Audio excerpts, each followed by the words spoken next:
Review പറയാൻ പോലും quality ഇല്ലാത്തൊരു സിനിമ. റിവ്യൂ പറയാൻ പോലും ക്വാളിറ്റി ഇല്ല. 10-ൽ 0. എന്തോന്നാണ് ചെയ്തു വെച്ചിരിക്കുന്നത്?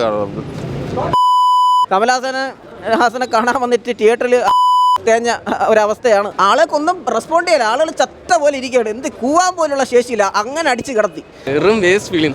ഭയങ്കര ബോർ. അങ്ങനെ ആ സീനൊക്കെ എടുത്ത് വെച്ചിരിക്കുന്നത് അത്രയും കോമഡി സീനാക്കി വെച്ചിരിക്കുന്നത്. എല്ലാ ചെറുകുട്ടികളെയൊക്കെ നോക്കി അവർക്ക് വല്ലതൊക്കെ കൊടുത്തൊക്കെ സാറ് വീട്ടിലിരിക്കണം. അല്ലാതെ ഞാൻ എന്ത് പറയേ.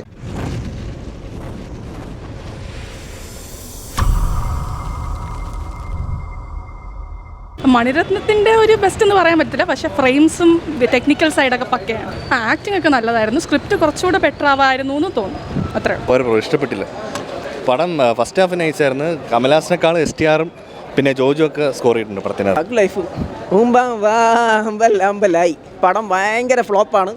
ഒരു രക്ഷയിലിരുന്ന് കണ്ട് മൊത്തം തീർക്കാൻ തന്നെ വലിയ പാടായിരുന്നു. 3 ലെജൻസിനെ കാണാൻ വന്നതാണ്. മണിരത്നം, കമലഹാസൻ, AR റഹ്മാൻ എന്ന് പറയുമ്പോൾ നമ്മൾ ആ എക്സ്പെക്റ്റേഷൻ അതാണ്.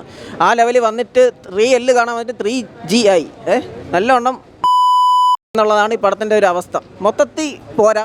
കമലഹാസനെ കാണാൻ വന്നിട്ട് തിയേറ്ററിൽ തേഞ്ഞ ഒരവസ്ഥയാണ്. പടം ഭയങ്കര ബോറെന്ന് വെച്ചാൽ ഒരു രീതിക്കും കൊള്ളത്തില്ല. ആളൊക്കെ ഇരുന്ന് കാണാൻ പറ്റില്ല. മൊത്തം കാണാൻ ആദ്യമായിട്ട് ഞാൻ ഒരു പടം ഇറങ്ങിയിട്ടുണ്ട്. ലാസ്റ്റ് ക്ലൈമാക്സ് കാണുന്നില്ല. അത്ര എക്സ്പെക്റ്റഡ് ഒന്നുമില്ല. ഭയങ്കര ക്ലീശ സാധനം. നമ്മൾ കണ്ട് മടുത്ത സെയിം സാധനം. ഇതൊക്കെ മണിരത്നത്തിൻ്റെ പടം എന്നൊക്കെ പറഞ്ഞാൽ വിശ്വസിക്കാൻ പോലും പറ്റുന്നില്ല.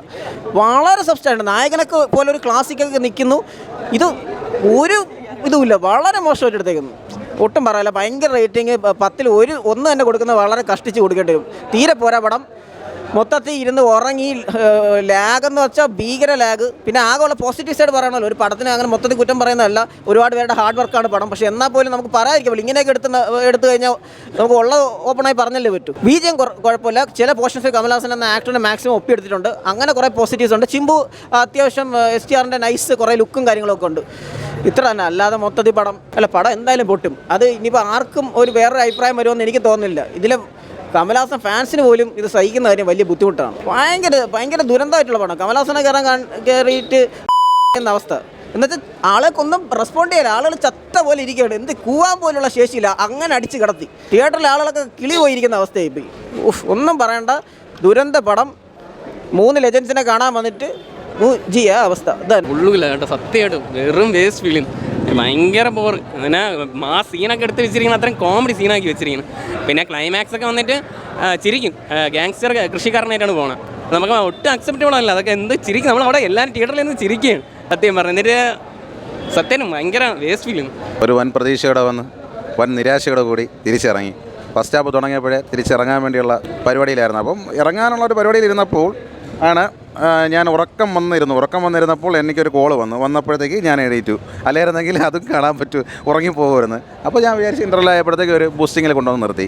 പിന്നെ ഞാൻ AR റഹ്മാൻ സാറിൻ്റെ നല്ലൊരു പാട്ട് നമുക്ക് കേൾക്കാം എന്നുള്ള രീതിയിൽ നിന്നപ്പോഴത്തേക്ക് ആ ഇൻ്റർവെൽ കഴിയുമ്പോഴേക്കും കാണുമല്ലോ എന്ന് പറഞ്ഞ് പോയി മൂത്രം ഒഴിച്ചു. തിരികെ ഇരുന്നപ്പോഴത്തേക്ക് വീണ്ടും കിടക്കണ.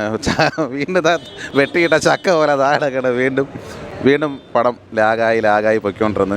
പിന്നെ ദുൽഖർ ചെയ്യാനിരുന്ന വേഷമല്ലായിരുന്നു ചിമ്പു ചെയ്തത്. പക്ഷേ ചിമ്പു വന്നിട്ടും ചിമ്പുവിന് നമുക്ക് എടുത്ത് പറയാനായിട്ട് ഒരിതില്ലെന്ന് പറഞ്ഞു കഴിഞ്ഞാൽ നമുക്ക് ചിമ്പു വരുമ്പോൾ ഒരു BGM വേണ്ടേ? ഒരു സിഗരറ്റ് കത്തിച്ച് കഴിഞ്ഞാൽ ഒരു BGM വേണ്ടേ? ആ ഒരു BGM കാര്യങ്ങളില്ല. ബാക്ക്ഗ്രൗണ്ട് മ്യൂസിക്കൊക്കെ വെറും മോശം. സംഭവം ഇല്ല.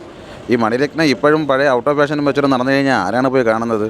വല്ല ചെറുകുട്ടികളെയൊക്കെ നോക്കി അവർക്ക് വല്ലതൊക്കെ കൊടുത്തൊക്കെ സാറ് വീട്ടിലിരിക്കണം. അല്ലാതെ ഞാൻ എന്ത് പറയേ. അല്ല, കമലഹാസൻ സാറിൻ്റെ അഭിനയം എനിക്ക് അത് ഇഷ്ടപ്പെട്ടു. പക്ഷേ പുള്ളിക്ക് ഇത്രയും പ്രായമായിട്ടും സാറിൻ്റെ പടം ആയതുകൊണ്ടാണ് ഞാൻ ഒരുപാട് നെഗറ്റീവ് പറയാത്തത്. അല്ലായിരുന്നെങ്കിൽ ഈ പടത്തിന് ഇങ്ങനെയല്ല പറഞ്ഞത്. ഞാൻ പച്ചയ്ക്ക് വലിച്ച് കയറിയതിനായിരുന്നു. എനിക്ക് ഇഷ്ടപ്പെട്ടില്ല. സെക്കൻഡ് ഹാഫ് ക്ലൈമാക്സ് ഒക്കെ എന്തിനാ പോലെയാണ് എടുത്ത് വെച്ചിരിക്കുന്നത്. എന്തിനാ പോലെ വെച്ച് കഴിഞ്ഞാൽ എൻ്റെ അമ്മ ഒന്നും പറയണ്ട വയ്യ. ഇതിനെക്കാട്ടി വല്ല ഞാനൊന്നും പറയുന്നില്ല. പറഞ്ഞാൽ എനിക്ക് വയ്യ. സാറിൻ്റെ പടമായിട്ട് ഞാനൊന്നും പറയുന്നില്ല. കാര്യം അത്രയ്ക്ക് ഞാൻ ഇഷ്ടപ്പെടുന്ന ഒരു നടനാണ് കമലഹാസൻ സാർ എന്ന് പറയുന്നത്. മണിരത്നത്തിൻ്റെ പഴയ പടങ്ങൾ ഞാൻ കണ്ടിട്ടുണ്ട്. സാറിനെ ഇഷ്ടപ്പെടുന്നതാണ്. പക്ഷേ ഇനി സാറ് ചെറുകുട്ടീനെയും കളിപ്പിച്ചുകൊണ്ടിരിക്കുക. അല്ലെങ്കിൽ നമുക്കൊരു അവസരം തരിക. റിവ്യൂ പറയാൻ പോലും ക്വാളിറ്റി ഇല്ലാത്തൊരു സിനിമ. റിവ്യൂ പറയാൻ പോലും ക്വാളിറ്റി ഇല്ല. 10-ൽ 0. അതാണ് ഈ സിനിമയുടെ അത് പറയാൻ കാരണം മണിരത്നത്തിനെ പോലെയുള്ള ഒരു ഡയറക്ടർ, ഉലകനായകനെ പോലെയുള്ള ഒരു ആക്ടർ, അവരുടെ പ്രൊഡക്ഷൻ, അവരൊക്കെ പ്രേക്ഷകരോട് ചെറിയൊരു ബാധ്യത കാണിക്കണം. കാരണം എന്തോന്നാണിത്? എനിക്കൊന്നും മനസ്സിലായിട്ടില്ല സംഭവം. മണിരത്നത്തിനെ പോലെയുള്ള ഒരു ഡയറക്ടർ എടുത്തു വയ്ക്കേണ്ട പടം വളരെ മോശം എന്ന് പറഞ്ഞാൽ വളരെ മോശം. ഭയങ്കര ഡിസപ്പോയിൻറ്റഡ് ആണ്. ഒന്നിനും ഒരു വായിക്കും കൊള്ളില്ല. അതിൽ എടുത്ത് പറയാൻ പറ്റുന്നത് AR റഹ്മാൻ്റെ മ്യൂസിക്. പക്ഷേ അയാളോടും ചതി ചെയ്തു. കാരണം ആർക്കും വേണ്ടാത്ത ചവറ്റുകൊട്ടയിലിട്ടിരിക്കുന്ന ഇന്നത്തെ ലോക്കൽ പിള്ളേർ പോലും ചെയ്യാത്തൊരു സ്ക്രിപ്റ്റ്. അവരെ കളിയാക്കി പറയല്ല. അദ്ദേഹത്തിനൊരു സ്റ്റാൻഡേർഡ് ഉണ്ട്. മണിരത്നം എന്ന് പറയുന്നത് രാവണൻ അതേപോലെയുള്ള സിനിമയൊക്കെ എടുത്തു വെച്ചിട്ടുള്ള സാധനം. ഇതിൽ തമിഴ്നാട്ടിൽ ഇതുവരെ ഇറങ്ങിയ സിനിമകളെല്ലാം ഉണ്ട്. അതിൻ്റെ എല്ലാം ചെറിയ ചെറിയ എലമെൻറ്റ്സ് എടുത്തിട്ട് അവിടെ ഇവിടെയൊക്കെ പൂശി എന്തൊക്കെ ചെയ്തു വെച്ചിരിക്കുന്നു. എന്തോന്നാണ് ചെയ്തു വെച്ചിരിക്കുന്നത് സത്യം പറഞ്ഞത് നമ്മളെ സമയം കളഞ്ഞു.